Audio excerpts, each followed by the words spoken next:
अस्सलाम वालेकुम viewers, Hasan Nisar official channel के साथ मैं हूं इब्ने सहरा। व्यूवर्स, आज हमारे साथ जो मेहमान हैं, गीत संगीत की दुनिया में तरन्नुम उन पर नाज करती है, तरन्नुम नाज। अस्सलाम वालेकुम मैडम। वालेकुम अस्सलाम। मैडम कैसी हैं आप, खैरियत से हैं? जी शुक्र है अल्लाह का, आपकी दुआएं हैं। अच्छा मैडम, आपकी पैदाइश साहिवाल की है। जी जी। तो साहिवाल कितना अरसा आपने गुजारा? पैदाइश से बचपन साहिवाल में ही गुजरा? जी, बचपन सारा साहिवाल में गुजरा। फिर जब मैंने उस्ताद की शागिर्दी की, मेरे वालिद साहब ने करवाई थी शागिर्दी उनके, तो फिर मैंने जब थोड़ा बहुत सीख लिया तो उनके भाई थे एक मुराद अली हैदरी जी, वो रेडियो पाकिस्तान मुल्तान में कंपोज़र थे। फिर वे मेरे उस्ताद उनके पास ले गए। वहाँ पे खालिद असगर साहब जो अब रिटायर हो गए हैं, जी बिल्कुल, बहुत बड़ा नाम है, बहुत बड़ा नाम है, और रेडियो बहुत उन्होंने फनकार मुतारफ करवाए। तो फिर उन्होंने सुना मुझे, तो सुनते ही मुझे लाइव प्रोग्राम की रिकॉर्डिंग दे दी। उसके बाद फिर गज़ल भी रिकॉर्ड करवाई। बस बिस्मिल्लाह जो है वो मुल्तान रेडियो पाकिस्तान मुल्तान से हुई। कुछ याद है कौन सी गज़ल? उस गज़ल के बोल थे, लेके पलकों पे सितारों के अलमाते हैं। बहुत अरसा हो गया उसको गाए हुए। जितनी मुझे याद है प्लीज वो मैं पेश कर रही हूँ। लेके पलकों पे सितारों के अलमाते हैं, लेके पलकों। यानी शुरुआत ही मेरी मुश्किलात से हुई थी। और वहाँ पे भी जो खालिद असगर साहब थे, उन्होंने बड़ा ख़तरनाक तरीके से मेरा इंटरव्यू लिया। अच्छा। और ऑडिशन लिया। क्लासिकल भी सुना, नीम क्लासिकल भी, गज़ल, गीत। तो तब उन्होंने अप्रूव किया। बहुत मेहनत की मैंने।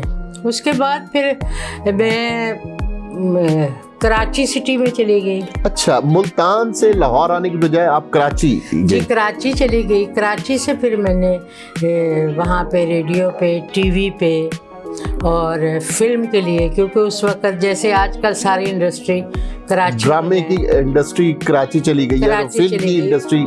जी बिल्कुल। उस टाइम पे कराची में ज़्यादा फिल्में बनती थी, तो वहाँ पे मैंने सिंधी फिल्मों के गाने रिकॉर्ड किए, उर्दू के किए, पंजाबी के किए। फिर मैंने टीवी पे काम किया। बिल्कुल। वहाँ पे उस्ताद नज़र हुसैन बहुत बड़ा नाम है जी। वहाँ पे वो एज ए कंपोज़र काम करते थे, रेडियो पे भी करते थे और टीवी पे भी। और मुजाहिद हुसैन साहब, जो अल्लाह ताला उनको ज़िंदगी तंदुरुस्ती दे, उनका भी पहला प्रोग्राम था, मेरा भी पहला प्रोग्राम था पीटीवी पे। अच्छा। और प्रोड्यूसर जो थी फमीदा नसरीन, उनका भी पहला प्रोग्राम था। अच्छा। यानी हम 3 बंदे थे जिनका पहला प्रोग्राम पीटीवी पे कराची से नशर हुआ। तो फिर लाहौर आई। यहाँ पे भी आते ही फिल्म इंडस्ट्री में पहले बहुत अरसा काम किया, उसके बाद फिर टीवी, फिर रेडियो, बस इसी तरह सिलसिला चल रहा है। वालिदैन ने आपका नाम नाज रखा, फिर नाज से आप लैला हुई, फिर तरन्नुम आपके नाम का हिस्सा बना, तरन्नुम नाज लैला। तो इसका ज़रा बताएंगे कैसे? जब मैंने बताया जैसे कि कराची में मैंने शुरू किया ना, तो वहाँ पे रूना लैला उस वक़्त नई नई पाकिस्तान छोड़ के बांग्लादेश चली गई थी। तो उन्होंने कहा कि जी आप अगर नाज लैला नाम रखेंगे तो जल्दी क्लिक होगा। अच्छा। क्योंकि रूना लैला पाकिस्तान में नहीं थी। तो उन्होंने फिर क्योंकि मैं तो नई थी, मेरी तो इतनी जुर्रत नहीं थी कि किसी म्यूज़िक डायरेक्टर के साथ या किसी प्रोड्यूसर के साथ ऐसे तकरार करूं कि जी नहीं मेरा नाम वही रहने दे। तो नए को बहुत सारी मंजिलें तय करनी पड़ती है मुश्किल की। तो फिर उन्होंने नाज लैला नाम रखा। जब फिर मैंने लाहौर में आके काम शुरू किया, तो कुछ म्यूज़िक डायरेक्टर थे ऐसे जिन्होंने कहा जी नहीं, आपकी आवाज़ जो है वो मलका तरन्नुम नूर जहाँ से मिलती जुलती है, तो आप तरन्नुम रखें नाम, तरन्नुम नाज। मैंने कहा जो मेरा नाम चलता आ रहा है, जो मैंने फिल्म में काम किया कराची में, टीवी पे काम किया कराची में, तो वहाँ पे नाज लैला चल रहा था, वही चलने दे। अब हुआ ये कि कुछ प्रोड्यूसर या कुछ म्यूजिक डायरेक्टर ऐसे थे कि जो तरन्नुम नाज के नाम का टाइटल देते रहे। अच्छा। कुछ म्यूजिक डायरेक्टर ऐसे थे जो कि नाज लैला के नाम, वो लोग ये समझते थे कि ये दो अलग अलग सिंगर हैं। ठीक है। यानी तरन्नुम नाज अलग है, नाज लैला अलग है। फिर मैंने वजाहत की सबसे, प्रेस से भी और लोगों से भी कहा, फिल्म इंडस्ट्री में भी कहा कि आप नाज लैला रहने दें, क्योंकि मलका तरन्नुम नूर जहाँ जी को तो मैं शुरू से ही पसंद करती थी। सही। मेरा आइडियल थे। तो डर भी लगता था कि सिर्फ तरन्नुम वही हैं, उनका नाम के साथ ही, उनके नाम के साथ है तरन्नुम, तो डर भी मैं रही थी। तो डरते डरते फिर तरन्नुम नाज, मैंने नाज लैला का जो चैप्टर है वो ख़त्म कर दिया और तरन्नुम नाज। मैडम, कौन सा गीत आपका पहला हिट हुआ? पहला गीत मेरा हिट हुआ वो पंजाबी फिल्म थी रज्जो। अच्छा। जिसमें नीलो बेगम हीरोइन थी। अच्छा। और उस पे ये गाना पिक्चराइज हुआ था, यार भी तो दिलदार भी तो जानवारा लखवारी, ये बहुत सुपर हिट हुआ। उसके बाद फिर एक उर्दू फिल्म थी संगम, पुरानी, नई वाली नहीं, जो सैयद नूर ने बनाई थी, वो नहीं। अच्छा। शबनम साहिबा और नदीम साहब उसमें हीरो हीरोइन थे। कौन सा गीत के बोल क्या थे? वो थे, हम रहे प्यासे के प्यासे लाख सावन आ गए। वो तो इतना रेडियो पे उस वक्त तो होता ही रेडियो। मैडम जरा ये गुनगुनाए, ये तो बहुत खूबसूरत। हम रहे प्यासे के प्यासे, ये देखे गाने में हम, यानी जो बंद लफ्ज होता है ना, वो उसको अदा करना बड़ा मुश्किल होता है। और ये कमाल अहमद साहब की मौसीकी थी, उन्होंने बड़ा खूबसूरत ये, हम रहे प्यासे के प्यासे लाख सावन आ गए, आस का सूरज न निकला, गम के बादल छा गए, हम रहे प्यासे। बहुत खूबसूरत। मैडम, आपकी वो कहते हैं ना कि रांझा रांझा कर दी नी मैं आप पे रांझा हुई, तो बाज़ लोग तो ये कहते हैं कि आपकी एक ख़ास उम्र में आके शक्ल भी मैडम नूर जहाँ से मिलती है और आवाज़ तो बाज़ोकात ऐसे लगता है कि वैसा ही तासुर है पूरी आवाज़ का। तो मैडम से पहली मुलाकात का जिक्र बताएं। असल में जो आपने बात कही वो तो माशाल्लाह से इतनी हसीन थी, मैं तो उनकी जूतियों के खाक के बराबर भी नहीं हूँ, लेकिन लोग समझते हैं। तो जिसको बंदा आइडियल बनाए, दिल से चाहे, वो तो फिर दिल में समा जाता है, बल्कि पूरे जिस्म में समा जाता है, दिल में, दिमाग में। तो मैडम नूर जहाँ मेरी शुरू से आइडियल थी, और मैंने उनको ही देख देख के गाना भी सीखा, उनको ही देख देख के ड्रेसअप की, उनको ही देख के मेकअप की कोशिश करती हूँ, तो इसलिए शायद लोग समझते हैं। तो पहली मुलाकात तो मेरी हुई थी बारी स्टूडियो में। अच्छा। मैं शाहनूर में गाना कर रही थी और मैडम जी बारी स्टूडियो में गाना कर रही थी। मुझे ख्वाहिश तो बहुत थी उनसे मिलने की, तो मैं अपना सेट छोड़ के तो बारी स्टूडियो चली गई।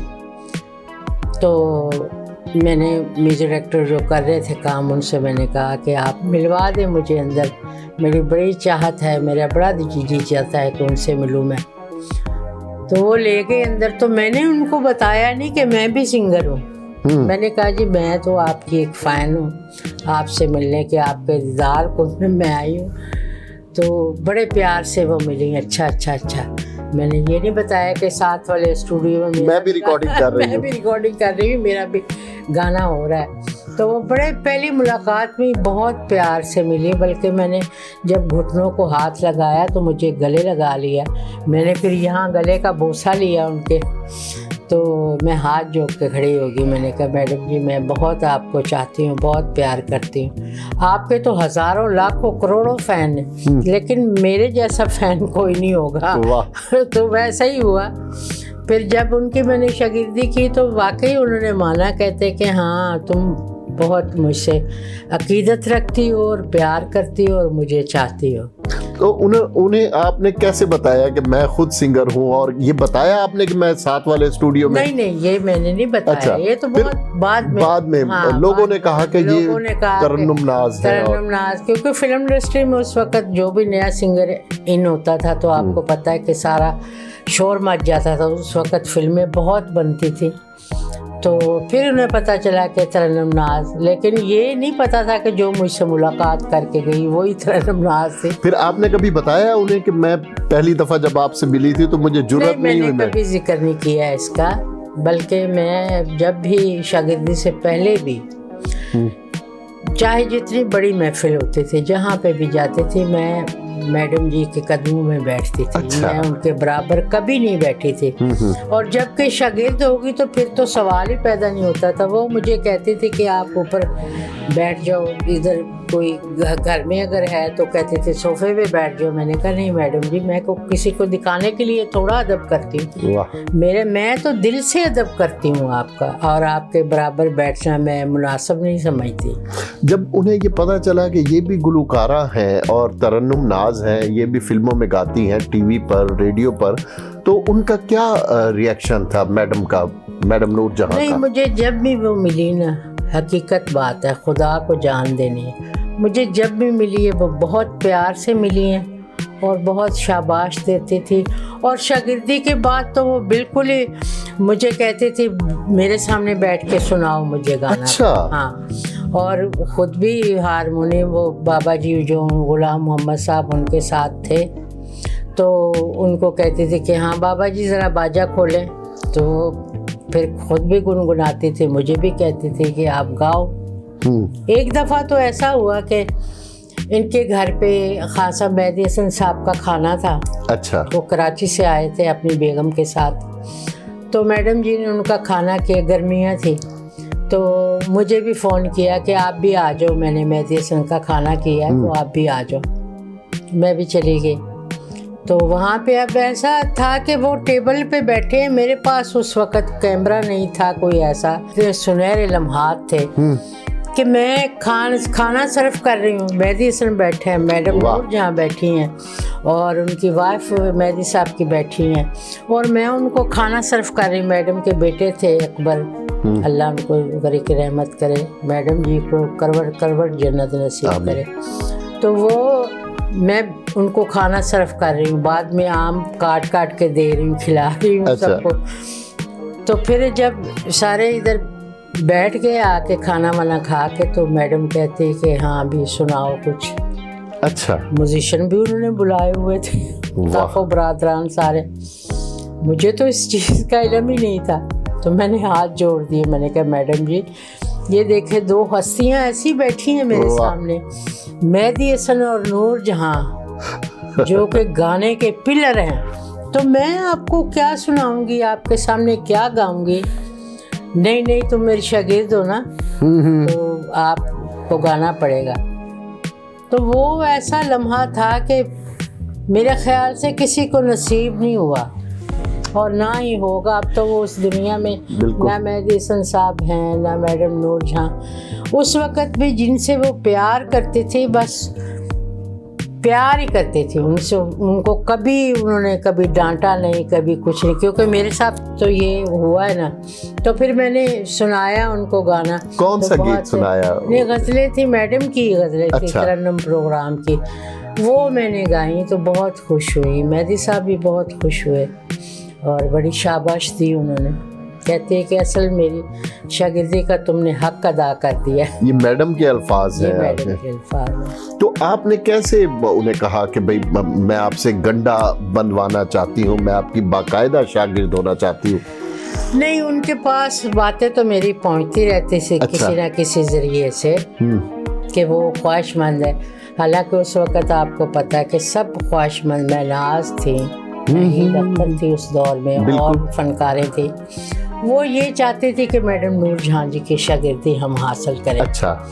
तो मेरी भी उनके पास बातें पहुंचती रहती थी कि वो ख्वाहिशमंद है। उस वक़्त PTV पे प्रोग्राम बहुत ऐसे चलते थे, यानी अपनी धुन में चलता था, रिमझिम प्रोग्राम एक चलता था, फन और फनकार चलता था। इसी तरह उसमें ये होता था कि जितने म्यूज़िक डायरेक्टरों के, चाहे फिल्म के थे या TV के थे या रेडियो के, जितने बड़े नाम थे म्यूज़िक डायरेक्टरों के, उनकी ख्वाहिश होती थी कि हमारी ज़िंदगी का जो बेस्ट गाने हैं ना, हाँ, वो TV पे हम रिकॉर्ड करें। बिल्कुल। क्योंकि वो प्रोग्राम ऐसा था। तो उसमें सबसे ज़्यादा गाने सब प्रोग्रामों में मैडम नूर जहां जी के गाए हुए मेरे हिस्से आते थे। अच्छा। और वो म्यूजिक डायरेक्टर समझते थे इस बात को कि अगर ये पूरा ये उतरेगी हक अदा मैडम कर कि सकती ये है। हक अदा करेगी, हाँ। तो वो भी प्रोग्राम सारे मैडम सुनती थी TV पे। अच्छा। और कहीं से खबरें भी उनको मिल जाती थी, आज फलां प्रोग्राम चला, उसमें आपका ये गाना तरन्नुम नाज ने गाया। तो फिर मैंने उनको पैगाम भी भेजा कि मैं शागिर्द होना चाहती हूँ। तो वो उन्होंने कहा कि मैं ख़ुद भी चाहती हूँ कि मुझे इतना गाती हो तो मेरी शागिर्द हो जाओ। वाह। तो ये मेरी बड़ी खुशकिस्मती है जो कि अल्लाह ताला ने मुझे अता की है, जो कि किसी सिंगर के नसीब में नहीं। वैसे तो उन्होंने और भी शागिर्दें की हैं, लेकिन जैसा मैंने हाई लेवल पे उनके शान शान प्रोग्राम किया था गन्ना बिल्कुल बंद सही। शागिर्दी, लेकिन गन्ना बंद मैं ही पहली शागिर्द हूँ। बिल्कुल सही। मैडम के साथ गाने का इत्तेफाक हुआ आपका? नहीं, जैसे ऐसा कोई- महनाज साहिबा ने गाया था नहीं डुएट नहीं, वगैरह? ऐसा इत्तेफाक नहीं हुआ। पता नहीं क्या वजह, ये किस्मत को यही मंजूर था। एक दफ़ा मैडम गई हुई थी बाहर अपने चेकअप के लिए, तो एक गाना था मशरफ साहब का, पंजाबी फिल्म का। तो उसमें एक वर्ड ऐसा था